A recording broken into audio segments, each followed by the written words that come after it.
이 후렴 가사 영어로 번역하자면 I must tell Jesus, 나는 꼭 예수님께 말씀드려야 됩니다. 나는 꼭 예수님께 말씀드려야 합니다. 나의 무거운 짐들을 나 혼자 질 수 없습니다. 나는 예수님께 꼭 말씀드려야 됩니다. 나는 예수님께 꼭 말씀드려야 됩니다. 예수님이 나를 도우십니다. 예수님만이 나를 도우실 수 있습니다. 이렇게 영어 가사는 후렴 가사가 이렇게 번역되어 있습니다. 하나님의 말씀 욥기 23장 2절만 보겠습니다. 원래는 10절에서 14절까지 또 보려고 했지만 오늘은 욥기 23장 2절 말씀만 중심으로 말씀을 받고 다음 주 수요 예배 때는 10절에서 14절까지 말씀 중심으로 묵상하겠습니다.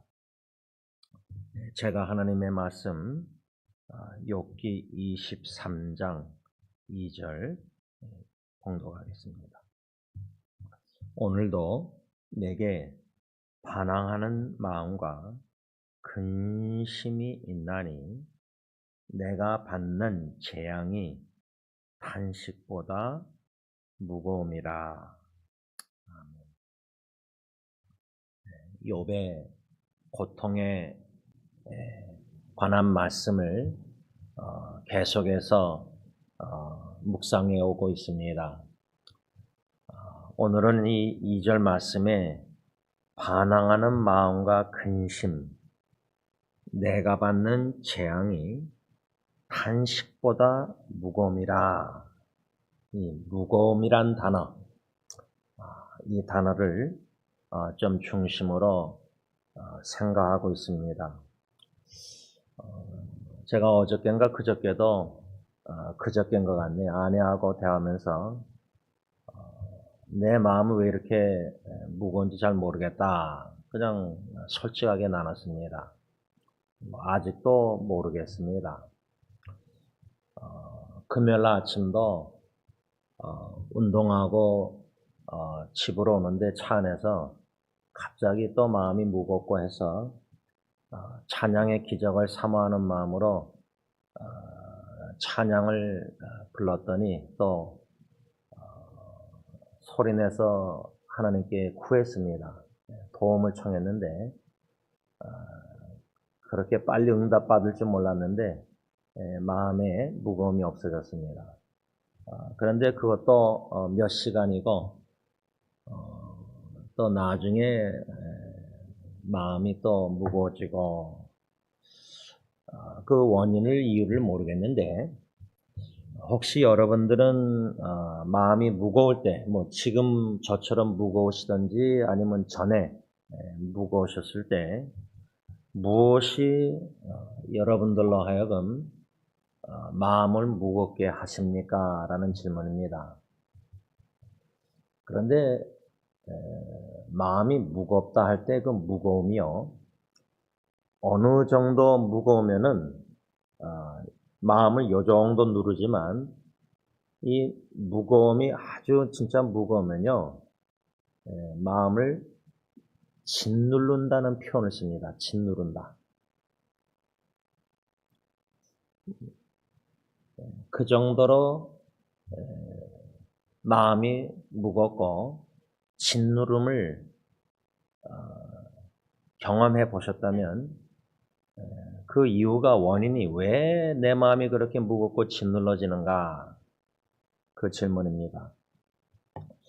저는 개인적으로 시편 90편 시편 말씀을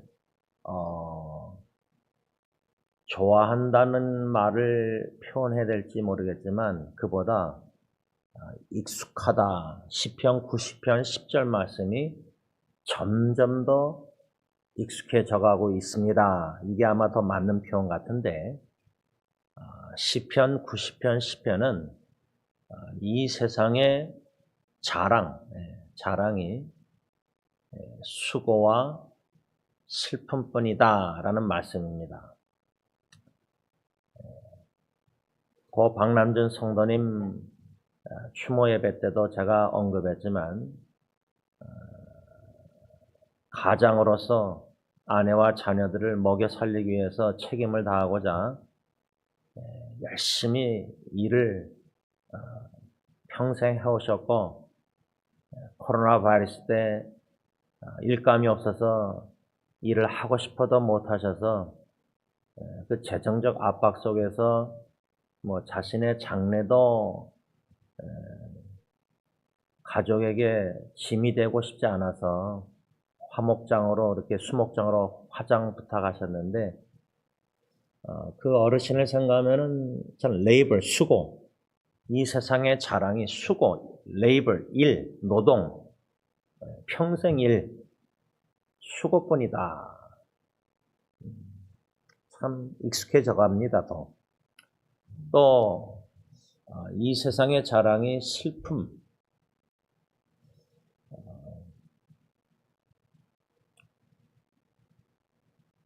슬픔도 제 생각엔 종류가 있다고 생각합니다. 사랑하는 배우자나 사랑하는 사람이 갑자기 죽었을 때 그 눈물, 통곡. 고 최분나 할머님은 6명의 자녀 중에 3명이 먼저 죽었을 때 그 마지막 3번째 자녀의 죽음, 아들의 죽음, 아파트에 찾아갔더니 시신을 시에서 와서 가방에 넣어서 가져가는 모습을 보고 할머니와 방 안에 거실에 들어갔는데, 그 거실에서 바닥에서 그냥 막 나뒹구시면서 그냥 통곡하시는데, 그게 아직도 잊지 않아요. 그때 그 아드님이 아마 총각으로서 50대 후반인가 중반에 이제 갑자기 그렇게 거실에 자는 아들을 이렇게 깨우려고 안방에서 나와서 흔들었는데 이제 죽은 거예요. 그런 슬픔. 그리고 추모 예배를 노인 아파트 당구 때 거기 액티비티 룸에서 하얀 천 깔고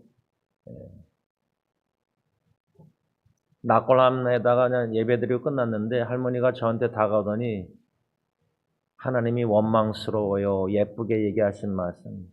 그러니까 여러 종류의 슬픔 중에 사랑하는 배우자나 자녀나 사랑하는 사람을 떠나보낸 그 슬픔은 참 제일 힘들지 않나 생각합니다. 그런데 그 외에 이젠 또 다른 슬픔들이 있는데, 겉으로 막 울면서 통과하는 눈물도 있고 슬픔도 있고, 마음의 무거운 짓누름 속에서 슬픔도 있다고 생각합니다. 겉으로는 눈물을 흘리지 못하는지, 안 하는 것보다 못한다는 말이 표현이 맞는 것 같아요. 그런데 슬픔이 있는 겁니다, 마음에. 이렇게 이 세상이 우리에게 줄 수 있는 것은 수고와 슬픔뿐이다. 저는 확신한다는 말까지 할 수 있을 것 같을 정도로 시편 90편 10편 말씀이 점점 더 익숙해져 갑니다. 그 새 찬송가 이 세상에 근심되니, 근데 원래 그 찬양이 후렴 가사가 구원의 은총이라다 기쁨으로 찬양해야 되는데, 저는 거기까지 신앙이 거기까지 안 돼서 그냥 후렴 가사에 구원의 은총에 기쁨으로 감사 찬양할 때보다 참 근심된 일이 많은 세상, 곤고한 일이 많은 세상, 죄악된 일이 너무 많은 세상, 죽을 일이 너무 많이 쌓인 세상, 저는 그 1, 2, 3, 4절 가사에도 그냥 마음이 공감이 많이 돼서 무겁게 찬양을 여태까지 불렀습니다. 뭐 지금도 그렇고요. 아직은 제가 구원의 기쁨 막 후렴 가사 그렇게 믿음으로 성숙하게 찬양을 드리지 못합니다. 이 내 모든 시험 무거운 짐 찬양도 원로 목사님 중국에 제가 좀 도움이 되고자 강의하러 갔다가 거기는 뭐 8시에 밤에 자고 새벽 4시에 일찍 딱 깨더라고요. 근데 저는 이제 딴방에서 누워서 자고 있는데 아버님 원로 목사님이 그 장애인 거기 이제 조선족 목사님 집사님 딸도 장애인이고 해서 장애인들과 이제 새벽 기도를 방 안에서 하시는 소리가 제가 뒷방에 있었는데 이 내 모든 시험 무거운 짐을 원로 목사님이 그 새벽에 힘차게 찬양하는데 공안당 들을지 모르겠어요. 하여튼 뭐 그거 신경 안 쓰는지 막 부르시는데 힘차게 부르시더라고요. 근데 저는 이 찬양을 오늘 아침에도 불렀지만 3절 내 짐이 점점 무거워질 때 뭐 무거운 마음으로 찬양하니 힘차게 할 수가 있습니까? 안 그래도 새벽에 잠도 못 자서 목소리가 안 나오는데 그렇죠? 근심된 곤고한 일, 죄악된 일, 죽을 일이 쌓인 이 세상에 마음을 짓누를 정도로 무거움들이 다양한 원인에 무거움들이 충분히 있을 수 있다 생각합니다. 물론 각자가 다르겠지만 그 고통의 짐 중에 물론 이제 요번에 보니까 이제 제 사촌 여동생 암투병하는 사촌 여동생도 그렇고 또 다른 암투병 질병 고통당하는 분들 그 소식을 접할 때마다 조금이나마 그 무게를 느끼면은 마음이 무겁죠. 그리고 유가족들의 그 통곡을 보면은 목사로서 보면은 특히 이번에 한국장의사 주차장에서 그냥 지역 둘째 아드님 차 다가갔는데 박정희사님이 뒷문에서 나오더니 그냥 고개를 여기 제 가슴에 대고 막 엉엉 우시는데 여기 좀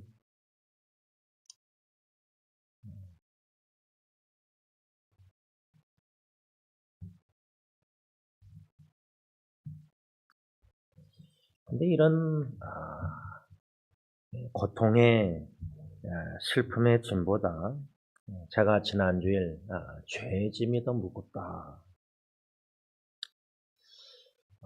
그래서 죄에서 자유를 누리기를 간절히 원하는 그 마음속에 이제 지난주 설교의 찬양을 바꿔서 죄에서 자유를 얻게 하면 찬양했는데 예수 그리스도의 십자가에 모든 죄를 대신 짊어지고 죽으신 그 복음 듣고 알고 믿는데 그 믿음의 연약함으로 인해서 아직도 죄로 내 마음이 무거울 때가 있습니다. 그것을 좀 어디서 확실하게 오늘 아침에 한국에서 이제 손님이 오셨는데 그냥 어떻게 뭐 하다가 잠이 안 와서 그냥 오늘 새벽 2시에 그냥 일어나서 교회 왔어요. 왔는데 이 말씀을 새벽기도 말씀을 다시금 묵상하다가 원고에 없는 시편 32편 3절에서 5절 말씀이 생각나서 현대는 성경으로 제가 볼펜으로 썼는데 시편 기자 다윗이 내가 죄를 고백하지 않았을 때에는 종일 신음하다가 지쳤습니다. 밤낮으로 주의 손이 나를 무겁게 누르심으로 여름에 떼약볕에 물이 말라버리듯 내 기력이 쇠하였습니다.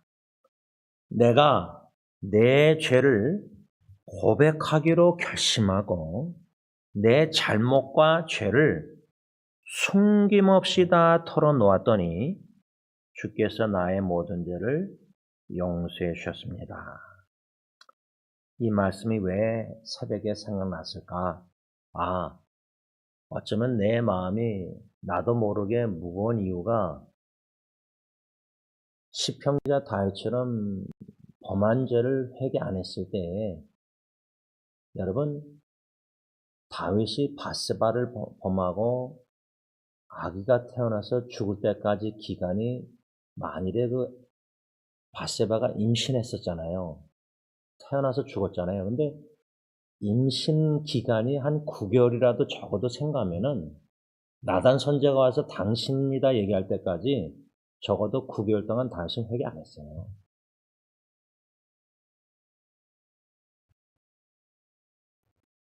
그랬을 때 밤낮으로 주님의 손이 나를 무겁게 누르셨다.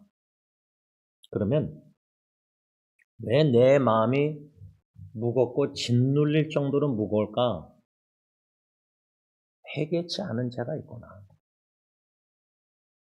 그러니까 무거움 자체가 참 힘들고 어렵지만, 짓눌림 당할 때 괴롭지만, 그렇게 해서라도 주님이 토설케 만든다는 거예요. 회개를, 죄를 인정케 깨닫고 인정하고 고백해 만드신다는 거예요. 여러분, 고집스러운 그 자식들, 어릴 때 자식들 보면요, 완강한 자식, 출애굽 당시 이스라엘에서는 완강하다잖아요. 소처럼. 우리 부모가 자녀가 아주 고집센 자식, 어릴 때 완강하고 막 자기 잘못을 인정 안 하고 고백 안 하고 용서 안 구하는 그 자식이요. 그거 어떻게 해요? 매를 들잖아요, 매를요. 그럼 하나님이 재앙으로 인해서라도, 매를 통해서라도 우리의 마음의 무거움을 통해서 짓눌러심으로 시편기자처럼 나단 선지자가 책망했을 때, 만일에 여러분 9개월, 10개월 임신 애 태어날 때까지 회개 안 하고 있을 때 나단 선지자가 책망했을 때, 만일에 하나님이 나단 선지자 같은 주님의 종을 내 인생의 말씀을 안 들려주셨다면, 안 보내셨다면 다윗이 회개했을까요? 아니면 계속 숨기고 있었을까요? 그러니까 하나님의 섬세한 사랑을 보면은 우리가 우리 죄를 잘못하는 걸 인식을 못합니다.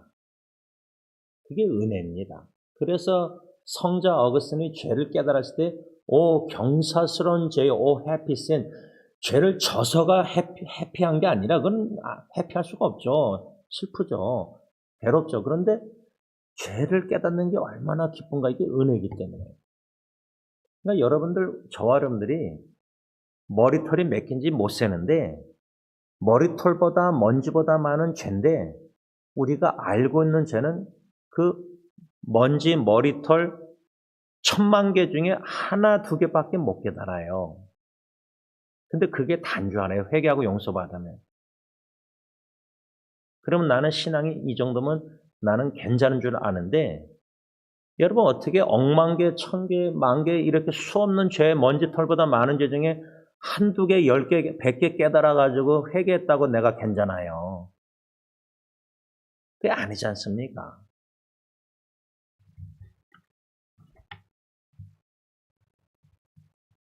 교회 안에 일어나고 있는, 저는 이젠 개인적인 죄도 무겁지만 또 무엇이 제 마음을 무겁게 하는가, 물론 고통당하는 지체들, 가정들 죄 있지만, 세속적인 교회, 세속화된 교회, 세상적인 교회, 또 육적인 교회,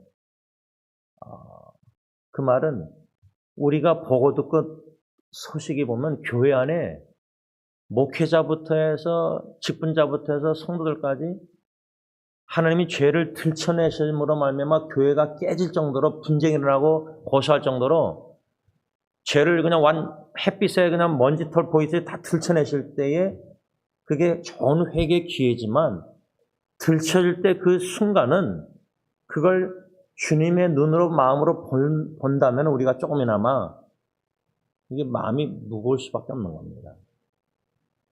슬퍼요, 슬퍼. 근데 교회가 화려한데, 겉으로 보고 화려하고, 교인 수가 많고 여러 가지 주님의 일을 크게 많이 하니까 칭찬받는 교회고 목회고 다 그럴지 모르겠지만, 겉으로 멀쩡한데 속은 썩어져 가는 것을 영의 눈으로 믿음의 눈으로 주님이 보게 하실 때는 에레미야처럼 눈물의 선자, 눈물로 책망하고 호소하고 대언하고, 그래도 뭐 듣는 사람 40년 동안 없으니까.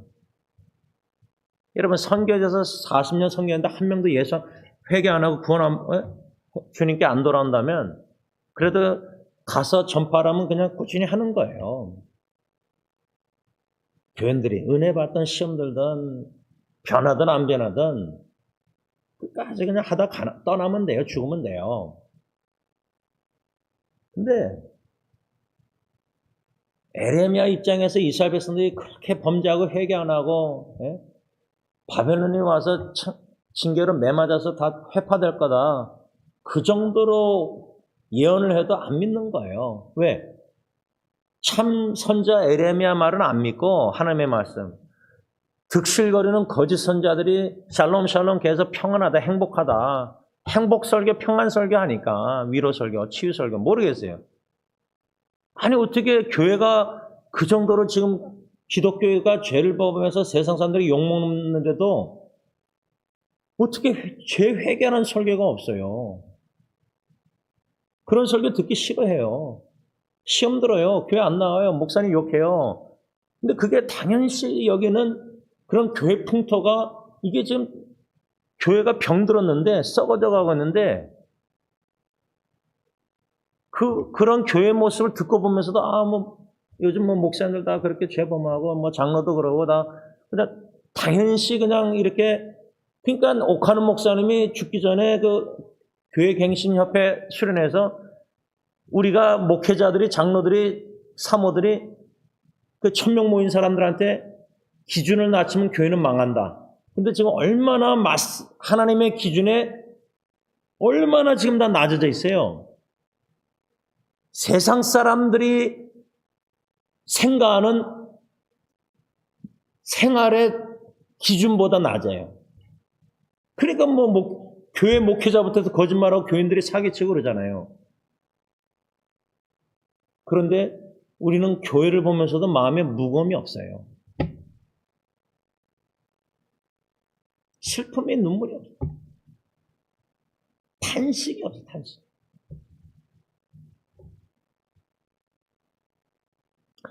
죄송합니다. 오늘 유튜브 안 된다니까 할 말 다 하네요. 마음에 있는 얘기를 다 쏟아내는 거.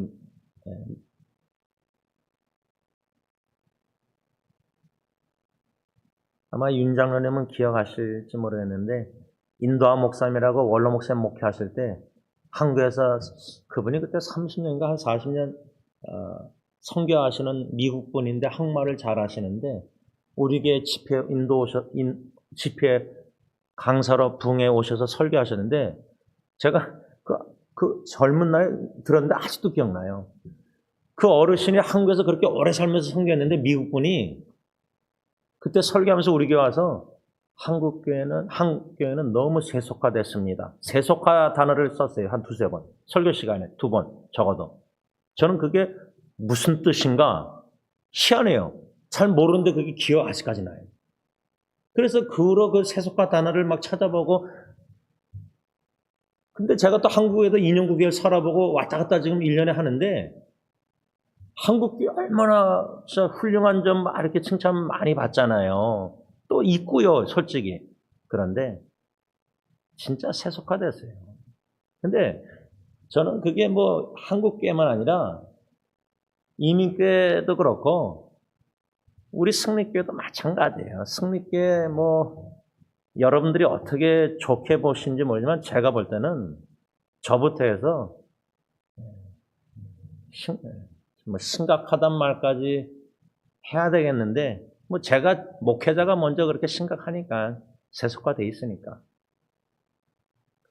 근데 어떻게 기쁜 마음으로 찬양 경배 드릴 수 있는지, 은혜 없이는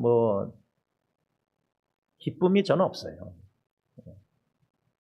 그 정도로 마음에 무거움이 있을 수밖에 없다. 그러면 두 번째, 이런 무거움들이, 다양한 무거움들이 있을 수 있고 있는데 왜 이렇게 마음에 무거운 일들이 있는 것일까 할 때 사탄과 하나님, 저는 이렇게 두 관점으로 좀 생각하는데, 먼저 사탄이 우리로 하여금 이 세상의 무거운 짐들을 지게 한다. 그러니까 무슨 말이냐면 사탄이 무거운 짐을 지게 하는 게 있고 하나님이 우리에게 주시는 무거운 짐이 있다는 거예요. 제가 볼 때는. 이게 이제 신학적으로 뭐 논쟁을 여러분들이 하실 수 있으면 할 수 있는데, 제가 볼 때는 사탄이 우리에게 세상의 무거운 짐을 지게 하는 목적이 있는데, 그 목적은 우리 마음을 상하게 하는 거예요. 여러분, 가정에 사랑하는 배우자나 부모나 자녀나 무거운 짐이 나에게 상처를 준다. 제가 장로님하고 제 예리 얘기도 하고 장로님 얘기도 하고 하지만, 제가 볼 땐 장로님이나 저는 상처랄까 자국 흔적이 있어요. 이걸 하나님이 욥 같은 경우는 하나님의 주권 속에서 사탄이 욥을 치듯이, 제가 왜 우리 마음에 무거움이 있냐 할 때 사탄의 관점과 하나님의 관점을 얘기할 때, 사탄이 우리에게 세상의 무거운 짐들을 줘서 마음을 상하게 한다. 욥의 경우는 소유물 다 잃게 하고 자식 10명 다 죽게 하고 잃게 하고 욥의 건강도 잃었잖아요.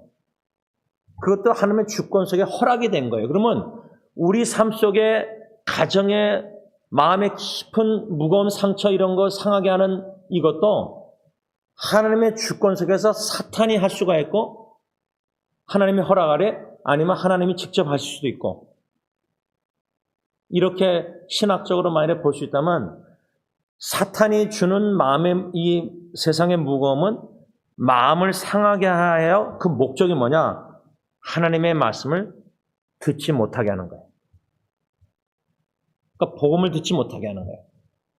여러분, 우리가 가정의 위기를 접할 때, 어려움이 있을 때, 마음이 무겁게 하는, 상하게 하는 힘든 일이 있을 때, 사탄의 목적은 하나님의 음성, 복음 말씀 못 듣게 해요. 그러면 말씀의 이끌림을 받고 믿음으로 상황을 헤쳐나가지 않고 그 어려운 환경에 육신적으로 반응하는 감정, 생각, 그렇게 막 소용돌이의 늪에 빠져버려요. 가정 위기가. 그럴 때 제일 중요한 게 가정의 가장인 남편과 아버지가 말씀, 복음을 듣고 믿음에 견고해서 그 말씀의 이끌림을 받아서 그 문제를 하나님께 아뢰면서 이걸 해결 안 해나가면은 그 가정은 전체가 진짜 소용돌이 큰 위기에 빠집니다. 사탄의 목적은 그거예요. 말씀 못 듣게 하는 거예요. 근데 그러면 두 번째, 마지막으로 하나님이 우리에게 무거운 짐을 지게 하신다. 무거운 짐을 주신다. 이것도 또 이게 성경적으로 또 논쟁이 돼요. 왜? 예수님이 수고하고 무거운 짐자 다 내게로 오라, 내가 너를 쉬게 하면서 대신 무거운 짐을 져주시고 십자가의 죄의 짐도 져주시고 우리 인생의 가정의 어떤 무거운 짐도 다 대신 져주시기 때문에 내 모든 시험 찬양 부르면서 다 주님께 아릅니다. 4번 찬양 1절부터 4절 했잖아요. 주님만이 나를 도우신다고 후렴 가사 Jesus can help me, Jesus alone, 이렇게 영어 가사가 써 있어요. 예수님이 나를 도우실 수 있습니다. Jesus alone, 예수님만이. 그렇잖아요. 솔직히 여러분, 우리 개인적으로 부부관계 가정 어떤 무거움도요, 배우자도 몰라요. 제가 제 아내한테 왜 무거운지 모른다, 나도 모르는데 내 아내가 어떻게 알아요? 주님만이 알고 주님만이 도울 수 있는 거예요.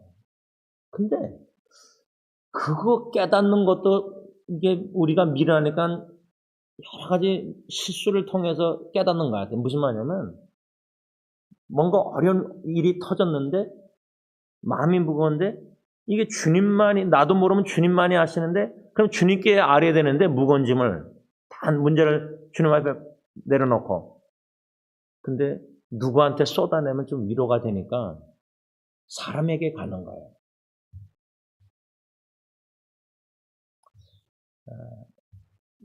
어차피 녹음이 안 되니까 지난주에 우리 김철 목사님 사임 민호 형제가 한 2시간 대화를 많이 했어요. 근데 그 전날에 친구를 만나서 대화를 많이 했나본데 저한테, 목사님 제가 어저께 친구 만났는데 제가 그렇게 말이 많은 줄 몰랐어요. 그래요. 그래서 민호 형제는 말을 많이 해야 됩니다. 다 쏟아내야 됩니다. 근데 참 감사한 거는 마음에 있는 것을 쏟아내면서 제가 이렇게 주시는 은혜대로 답변할 때 민호 형제는 듣고 자기를 자아성찰 반영하면서 인식을 해요. 인식. 자기가 왜 그런지 인식을 해요. 그건 참 하나님의 은혜입니다. 제가 수많은 많은 지체들 상담해 보면은 인식을 못해요. 대부분 거의 90% 인식 못해요. 못 깨달아요. 근데 그 하나님이 주시는 은혜예요.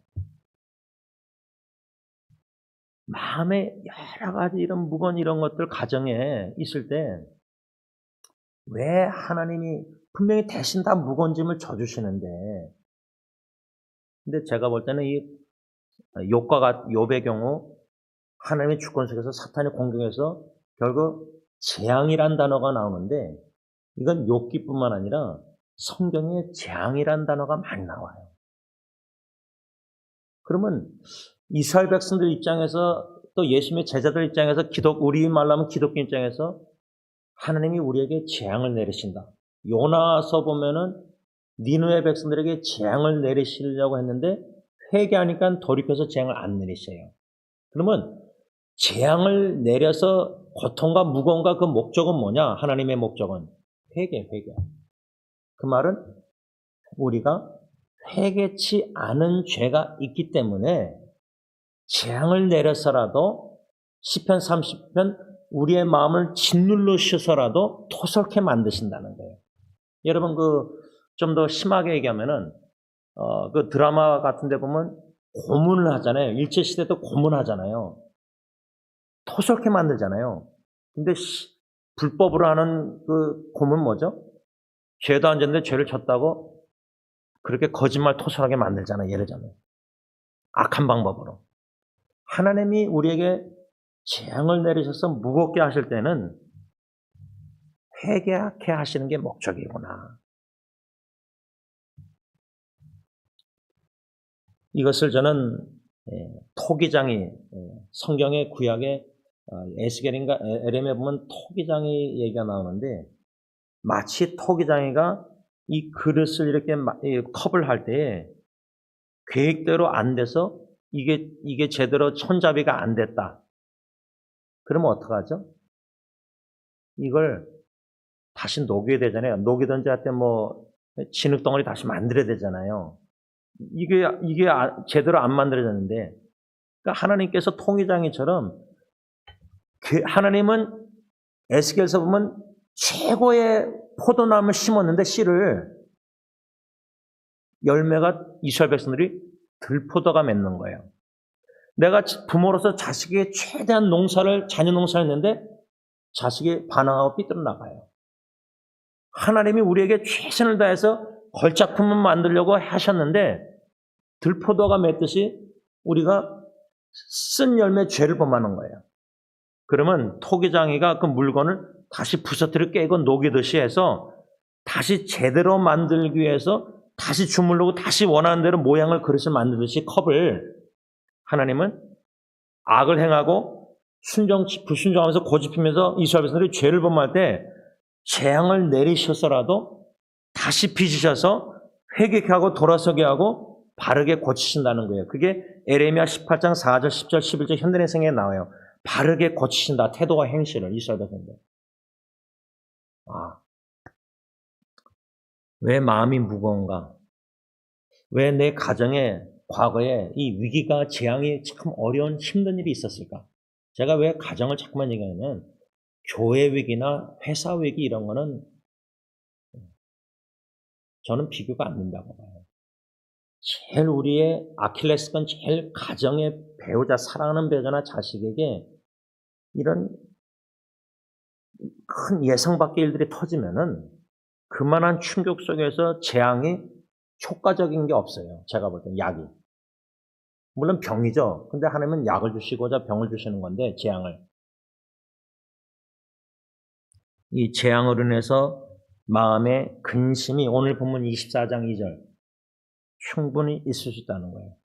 근데 욥은 반항하는 마음과 근심이라 그랬어요. 그러니까 근심은 이해가 되는데 이 반항하는 마음이 좀 이해가 안 돼요. 저는 왜?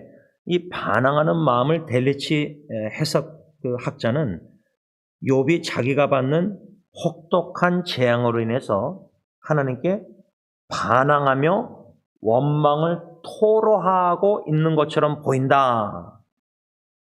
근데 이 해석이 좀 동의가 안 되는 게 욥기 1장 하반부에 가면 입술로 원망의 범죄를 안 했다고 성경에 써 있어요. 욥은. 그럼 여기서 반항하는 마음과 근심이란 말은 23장 2절 원망을 하나님께 막 반항하듯이 토했다. 우리가 생각하는 반항. 그게 아니란 말이에요. 오히려 앤더슨이라는 주석가는 욥이 자기 친구들에게 반박하고 있는 것이다. 요게 좀 더 문맥이 더 적합한 것 같아요. 왜? 반항하는 마음으로 막 욥이 하나님께 원망해서 입술로 범죄했다. 23장 2절을 그렇게 해석해버리면 1장에 입술로 원망해 입술로 욥은 죄를 범하지 않았다. 아내는 범했어도. 그러면 이게 안 맞거든요. 일관성이 없거든요. 그러니까 제 생각에는 23장에 우리가 그러나 내가 하나님은 우리 가는 길을 아시나니 우리가 정금같이 순간이 나온다 그 말씀이 있는 그 장인데 23장이 그 전장이나 이렇게 문맥 보면 욥은 그 친구들하고 계속 이렇게 막 말이 주고받아요. 친구가 막 너 죄 때문에 그랬다 그러면 또 욥은 또 반박을 하고 답변하고 이런 문맥 속에서 오늘 본문 2절에 욥이 반항하는 마음과 근심 이렇게 이 말을 사용한 거예요. 그러니까 하나님께 원망을 토해낸 게 아니에요. 제가 볼 때. 그럼 우리가 이 욥의 재앙으로 인해서 그 고통, 무거운 마음, 그 무거운 마음을 좀 이해하려고 막 노력하는 건데 그 무거운 마음, 근심 속에서 욥이 자기의 탄식보다 재앙이 무겁다 하면서 하나님 앞에 나아가서 2절 현대의 성경 오늘 보면 자기의 문제를 내어놓고 변명하기를 원한다 이렇게 현대의 성경에 있었어요. 요거를 저는 어떻게 좀 적용했냐면 우리의 삶 속에 가정의 재앙이 임했을 때 이 큰 마음의 무거운 이 짐을 문제를 십자가 앞에 나가서 내어놓고 욥은 변명하기를 원했다는 거예요. 이거를 저는 어떻게 좀 저렇게 적용하냐면 저는 변명할 게 없어요. 오히려 저의 무거운 짐을 죄의 문제를 예를 들면 있다면 내려놓을 때 무거운 짐을 내려놓을 때 저는 변명보다 어떤 단어를 쓰냐면 하나님께 호소 기도를 하고 싶어요. 호소. 간절히 호소하는 거예요. 왜? Jesus alone, 예수님만이 나를 도울 수 있기 때문에 이건 어느 누구도 도울 수가 없는 거예요. 내가 내 자신도 도울 수 없는 거예요. 여러분 요나가 2장의 물고기 뱃속에 뿐만 아니라 바다 깊은 속에 그 말은 배가 지나가면서 욥을 발견할 수도 없어요. 왜? 물고기 안에 있으니까. 그러니까 어느 누구도 욥을 구원할 수 없는 상황이에요. 오직 요나서 제가 2장에 제일 좋아하는 게 9절도 물론 Salvation is from the Lord, 구원은 여호와께로 말미암다 고백하잖아요. 그 고백을 하게 만드시고자 물고기 안까지 들어가게 만드셨다고 재앙을 내리셨다고 저는 생각해요.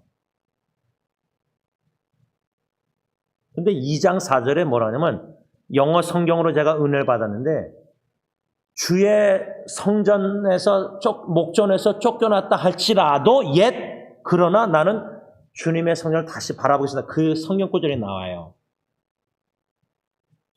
우리가 영적 침체라는 로이드 존스의 책 보면요, 우리가 우울증, 디프레션 얘기하잖아요. 근데 로이드 존스 목사님 쓴 책이 뭐냐면 Spiritual Depression, 영적 침체라는 책이에요. 여러분, 정신질환, 우울증보다요, 특히 우리 직분자, 목회자, 봉사 열심히 영적 침체가 오잖아요. 이거는 메디컬 닥터 만나서 약 처방 받아서 날 일이 아니에요. 목회자가 영적 침체 겪으면요, 이건 진짜 심각해요. 심각해져요. 목사가 삶이죠, 교회 위에서. 그 정도로 저는 심각하다고 봐요, 영적 침체가. 그 로이드 존스 목사님 영적 침체가 저는 충분히 지금도 많은 목회자들이 그 영적 침체 늪에서 움직이면 늪이 어떻게 되죠? 더 빠져들어가요. 움직일 수가 없는 거예요. 왜?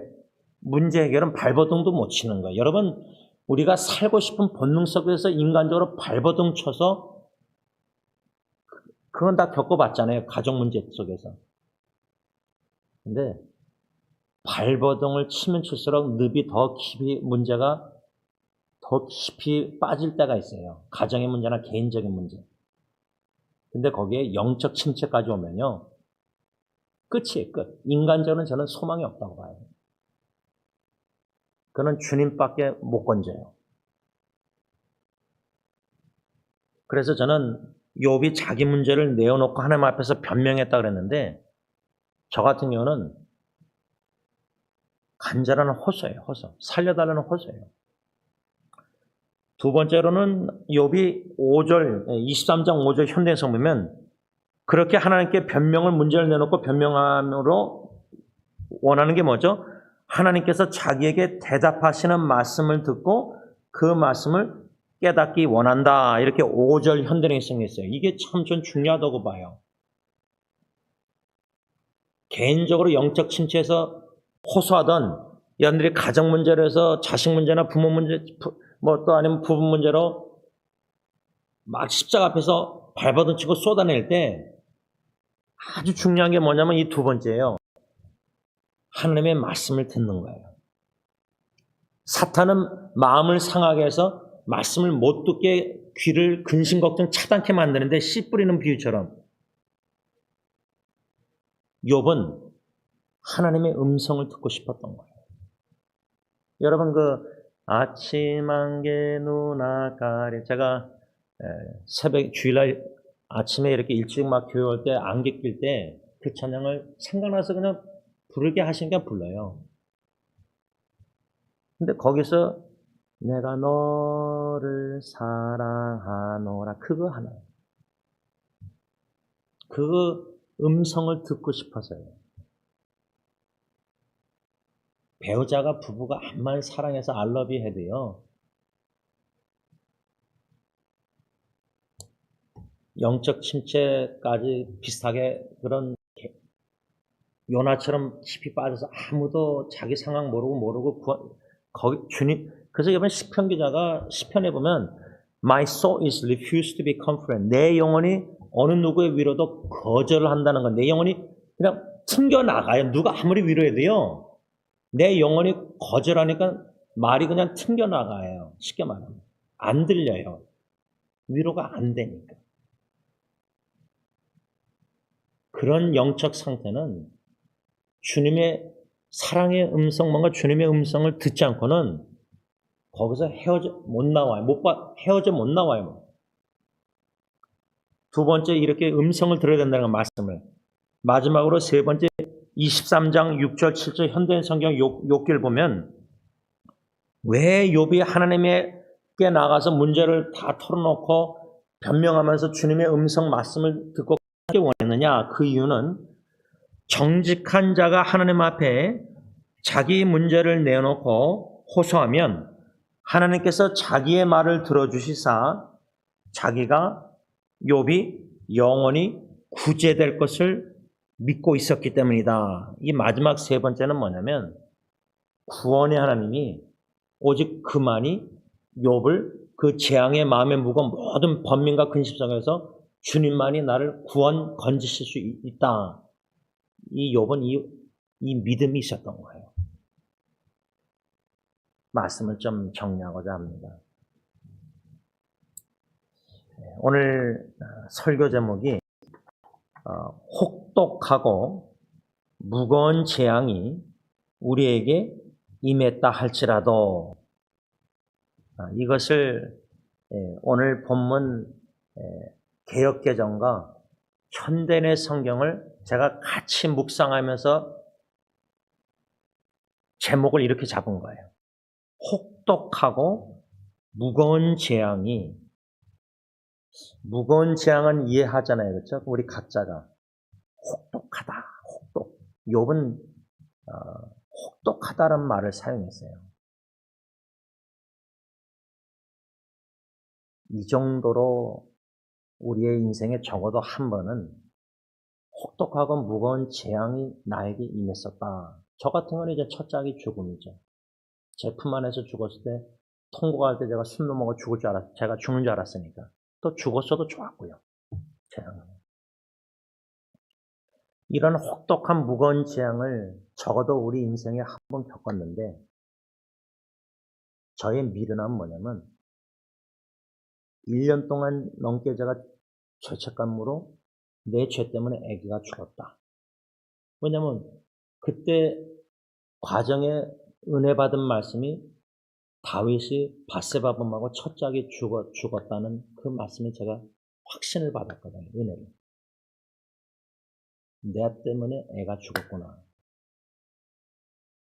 하여튼 여러분, 사탄이 영적으로 삐뚤하게 말씀을 해석해서 그렇게 은혜 받게 하면은 죄악의 어두운 방 구렁텅이에 영혼이 썩어져 가요. 그 어두운 영혼이 썩어져 갈 정도로 괴로워요.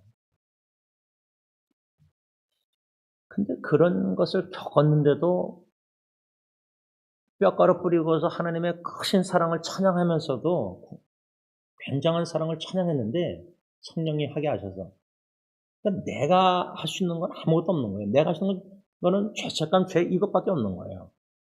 그러니까 그런 혹독한 무거운 재앙을 통해서 하나님의 은혜를 받고 교훈을 받았는데 오래 안 가더라고요.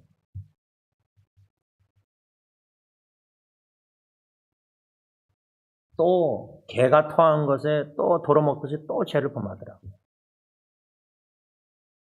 그렇게 저는 50년을 살아왔어요. 살고 있어요.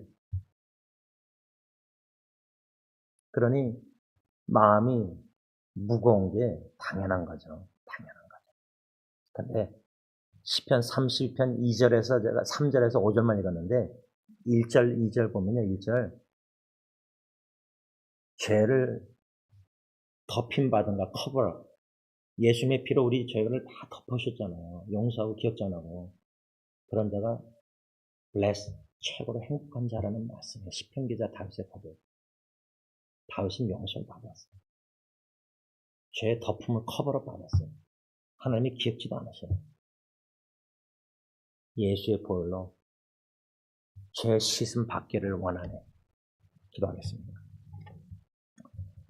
거룩하신 하나님, 요한계시록 보면 불꽃 같은 거룩한 눈으로 우리를 바라보신다고 할 때에 우리의 말과 행동, 그건 사람들도 보지만 하나님은 우리 폐부, 심장, 생각의 영역에 스쳐가는 생각도 다 아시고 다 보고 계십니다. 말로 실수로 거짓말 과장하고 선한 거짓말하고 행동으로 화를 내고 이런 죄들, 그런데 생각으로 5가지 센스로 우리가 범하는 죄는 머리털보다 먼지보다 많습니다. 그 정도로 우리가 치측합니다. 그런데 깨닫는 죄는 한두 가지밖에 모릅니다. 거듭 짓는 죄밖에 모릅니다. 그런데 예배 시간에도 우리가 충분히 설교하면서도 기도하면서도 스쳐가는 짓는 죄 생각들. 근데 그거를 우린 가볍게 여기고 죄를 죄로 여기지도 않습니다. 그게 99% 9점 그렇게 우리가 살고 있습니다. 고작 0.001 죄를 깨닫게 하셔서 회개하는 게 답니다. 그런데 우리가 어떻게 하나님 앞에서 의롭다, 우리 뭔가 공로, 자랑할 게 뭐가 있습니까? 죄인 중에 괴수라고 말한 죽기 전에 사도 바울의 고백, 신앙생활 하면 할수록 죄를 더 많이 깊이 깨닫고 로마서 5장 20절처럼 죄가 넘치는 곳에 은혜가 넘쳤다. 그래서 사도 바울은 죄를 더 깨달으면 깨달을수록 은혜를 더 많이 깨달았기 때문에 나의 나된 것은 하나님의 은혜로다. 은혜로 수고했다고 말했습니다. 다른 사도들보다. 그러니까 다른 사람보다 내가 더 성결 많이 하고 봉사를 많이 하고 전도 많이 하고 주님의 일을 많이 하고 그런 기록하는 게 아니라 그런 공로식 바리새인 율법주의가 아니라 신앙생활, 종교생활이 아니라 죄의 목록이 더 늘어날 수밖에 없는 그런데 예수의 보혈에 다 태워진 바 씻겨진 바 다 덮인 바 된 그 용서의 사랑, 그 놀라운 구원의 용서의 사랑, 그 사랑으로 인해서 오늘 하루도 새벽기도 끝나고 밤 12시까지 하루를 살아보려고 합니다.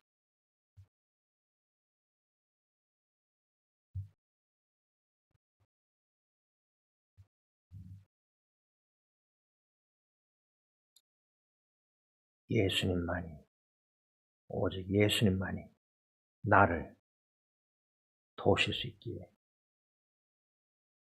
무거운 짐을, 점점 무거운 짐을 주님께만 홀로 다 쏟아내게 하시고 고속해 하시고 갈급히 찾게 하시고 사슴이 쉬는 듯 찾게 광야로 스스로 들어가 혼자 주님과 독대하게 하시고 스스로 다 거리를 두고 주님께 나아가게 하시고 주님과 1:1 시간을 친밀한 시간을 그러므로 주님의 음성 듣기를 사모하게 하시고 내가 너를 아직도 사랑하노라.